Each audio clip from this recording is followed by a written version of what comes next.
Hey everybody, BeyondDrewTV here. Welcome back to the channel. Welcome to a new series here where we're going to go ahead and start a brand new water park.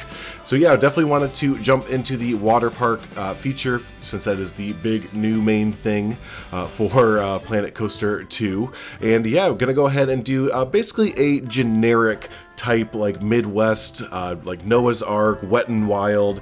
For me personally, it's called Magic Waters. But yeah, just your typical, like you might be driving down the highway and you go, hey look, there's a water park over there, just because you see really tall slides. So there's really like not much like theming. There kind of is, but it's not like one overarching theme. You're not going to see anything like a Volcano Bay or a Typhoon Lagoon or Blizzard Beach down in Florida and everything like that. But yeah, just kind of your, again, generic water park type build here. So again, I kind of referenced it earlier, but I am kind of basing this off of my own local generic water park that used to be called Magic Waters for the longest time when I was growing up, but it was recently acquired in the last few years by the Six Flags company. So now it is called Six Flags Hurricane Harbor Rockford. So yeah, there you go. Really rolls off the tongue. Everyone who's from Rockford, where I'm from, it's one of those things where they still call it Magic Waters. It's similar in Chicago, like the Sears Tower is now called, I think, the Willis Tower. And everyone's just like, no, we reject it. It is actually the Sears Tower because that's what it's been forever. So same thing as that. It's always been Magic Waters to me. And actually, I used to work there as a teenager in high school. I was a lifeguard there, so I kind of have a bit of history with that park. So it kind of means a little bit to me and everything there. So but yeah, starting off with our build, we are starting in the most interesting place that I could think of, and that is a parking lot, right? Yeah, you got to start with the parking lot. We got to get some parking stalls out there for the many guests, all 6,000 of them that will eventually, hopefully, enter this park there. That is a little reference to, I just found out that there is a guest cap in Planet Coaster 2, and that is at 6,000. Did y'all know that? I just found that out. I had the game for about a week there, and I just found out a whole bunch of information yesterday during the big content drop. Hopefully y'all were able to watch a bunch of great content from all of the amazing creators out there that got early access. But yeah, one of the things I learned was there's a guest cap of 6,000. But so yeah, anyways, we're moving on from the parking lot. Nothing too special about the parking lot. Big flat concrete, or excuse me, asphalt parking lot, parking stalls. You know, try to get some handicap stalls in there as well. I did cut out a big section of footage where I did attempt to build a handicap stall logo, but that I failed miserably with that, kind of trying to do the scaling tools and everything, so just kind of moved on from that. So speaking of the scaling tools, I got to use those a little bit more here as where we're building our entrance ticket booth area, and using reference again from Google Maps and some YouTube videos. So if you are having troubles getting some references, or getting some ideas, I should say, references are always great to go off of. So yeah, Google Maps or whatever kind of map program you want to go on, try and get a first person view. You can always do the grab your little yellow dude in the lower right corner of the maps tool and drop them in and get a really good view, or get a YouTube channel and everything and find a walkthrough. So yeah, I got the view of this entrance booth here, and like I said, yeah, I was able to kind of use the scaling tools a little bit more. And yeah, I really do enjoy having the scaling tools, but there are some limitations to them where I wish the scaling tool worked a bit more like Prehistoric Kingdom. And what I mean by that is, currently in Planet Coaster 2, when you scale, you are scaling the entire object, and that's all you get to do. You just get to scale the whole object down or up. In comparison to Prehistoric Kingdom, for example, where you can scale each edge, so you can scale the width, the length, and get it exactly how you'd want it to be. So, for example, when you're using like art pieces or beams in Planet Coaster 2, and you can only scale the whole item down, you kind of have to start doubling or tripling up on items, or vice versa, just because you're not able to only scale one direction. So you might have seen me kind of struggling there a little bit with the entrance building trim and everything, and that's just because I was having to kind of think like, oh hey, this larger beam that I'm now scaling down, I'm gonna have to basically double it up to equal the width of the other beams that I have going on, right? So that is a kind of weird limitation. It works great. The scaling works great for things like crates and like random miscellaneous objects that you want to sprinkle throughout your build, all the kind of clutter and everything like that, to get different sizes for those and everything. But yeah, when it comes to like beams and arch shapes and everything else like that, you got to kind of think a little bit differently when you're scaling with those, and think of how you might have to double it up, or kind of account for the different widths that you're not scaling for and everything. So but anyways, as we're moving on here, a lot of these entrance area buildings after the little ticket kiosks that I built are very, very simple, and that was very nice for me, because I just wanted to be honest with you, move on from the building aspect and get into these slides and flumes and stuff like that. Up to this point in building, I had not done anything to do with these slides and stuff like that, and I've seen some creators' builds, and they looked really, really cool with the slides and wave pools and all that fun stuff. But so yeah, like I was saying, all the rest of these entrance buildings are for the most part pretty dang simple, and they just have things like your simple like guest services buildings, maybe some restrooms, maybe a little gift shop or something like that, but you know, just kind of mainly your entrance area, guest service buildings and everything like that. So the next few buildings that we do are going to be the changing rooms, or the changing room, excuse me. In my reference photo, there is just one giant changing room, and I kind of figured I'd do the same thing. You know, we'd have the changing room at the beginning of the park, and it would be all good to go, but later find out that's a little bit cumbersome on the way things work in Planet Coaster 2 here. So there is a open close for the day for Planet Coaster 2, which I've been wanting in a theme park game for a long time, and I think that's really, really cool to have that aspect of having guests go in and out of your park for like an open close type thing, and it works fairly well in here. I think it was Geekism Jonty, he mentioned in his video that guests do start to leave the park really early in the day. It's something like 3 or 4 o'clock. They start to empty out of your park, because it does take some of them a long time to eventually get out of the park, but it is kind of, I'm not sure how that's going to work on the economic side of things in like franchise mode and campaign mode, because you're kind of losing out on a bunch of guests, you know, leaving the park all at one time for several hours. So I feel like that's just several hours of the longer theme park day that you're missing out on income. But anyways, where that relates to what I was getting at with the changing rooms and everything is that when the guests come in for the beginning of the day, they are all in normal, you know, dry clothes essentially. So there's a mad rush, since this is a water park, only a water park. I might add like a water coaster as like a quote unquote dry ride, but through and through, this is going to be just a water park. So everyone at the beginning of the day has to rush to the changing room in the entire park.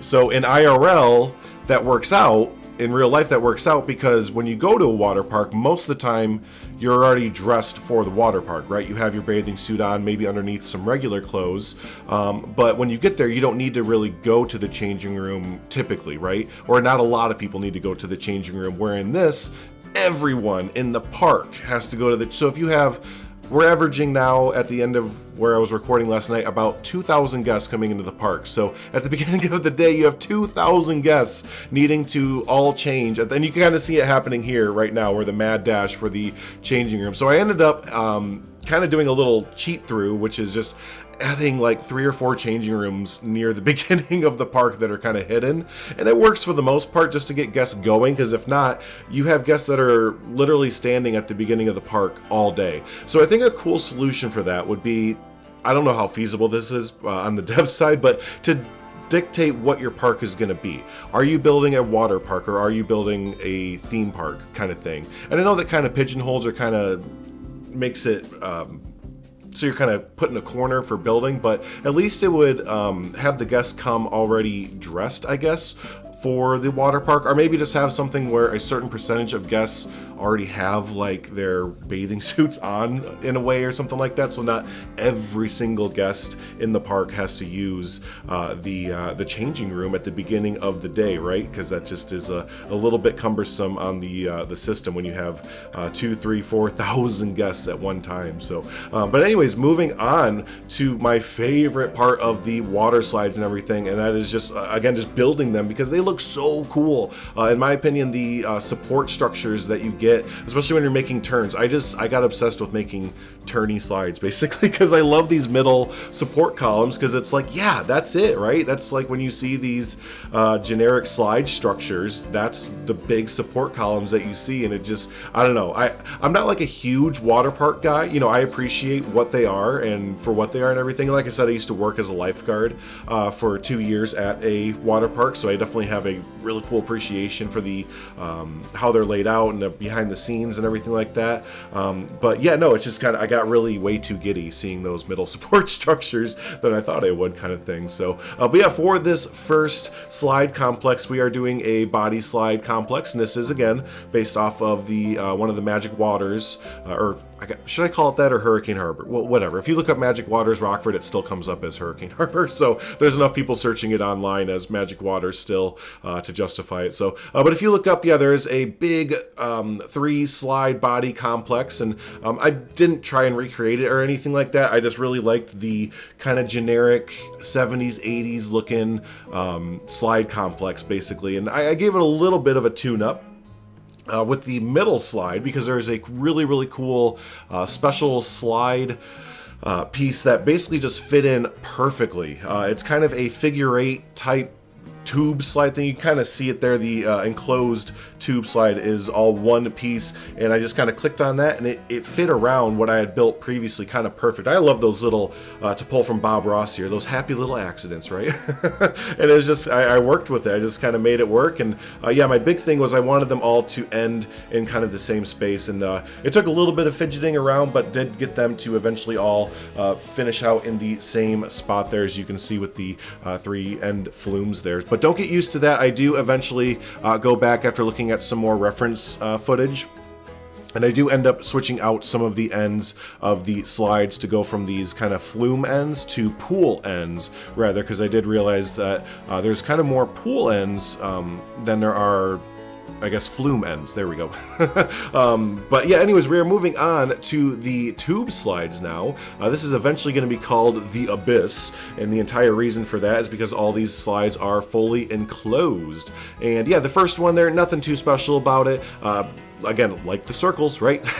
I like to do the circles and the spinning around just because of that middle support structure, which, you know, sometimes it does get a little broken up, but as long as I get that giant middle support structure in there, I'm just like, I'm a happy little boy, basically. So, but yeah, working on the Abyss here, just 2, technically 3, but mainly 2 slides that interact with each other, the blue side and what will eventually be the yellow side. And the other slide that you see here, the giant raft there, the giant raft slide, that one is, again, so cool, because there's that one includes special track pieces that include that giant, funnel piece right there that you get. There's also like a giant, I don't even know how to explain, like boomerang type track piece. There's a bunch of videos out there of people showing off all of the crazy track pieces that I've never even heard of or seen for some of these slides, because again, I've been to a good number of water parks. It has been quite a few years. The older I've gotten, the kind of less interested I've gotten in water parks. I'm sure when I get kids and everything, that'll change a lot. But yeah, no, just when I was kind of going to water parks a lot, you didn't have a lot of these crazy things. It was kind of like, you know, here's the body slide, go down it, don't fall off. All right, fun. But anyways, moving on, we have, like I was saying earlier, went ahead and switched up the end of the slide to be a pool exit here. And oh my gosh, the pools, I love them so much. They're really cool, but they drive me nuts because I think it's a little bug that can be fixed. But the end pool there, that is definitely meant to only be for the body slide people, it constantly reopens. You have to go in and close the pool, but it still allows people to like body slide into it, basically. But it constantly, for some reason, reopens all the time. So I'll just kind of be building, and then I'll look around, and all of a sudden, the tiny pool for the end of the slide is filled with people. I'm just like, well, there's like 16 concussions waiting to happen. But but anyways, yeah, I hope that kind of gets patched out where that stops happening, where the pools just kind of open all the time, because it's like, no, I don't want you to be open. You need to be the end of a slide, basically.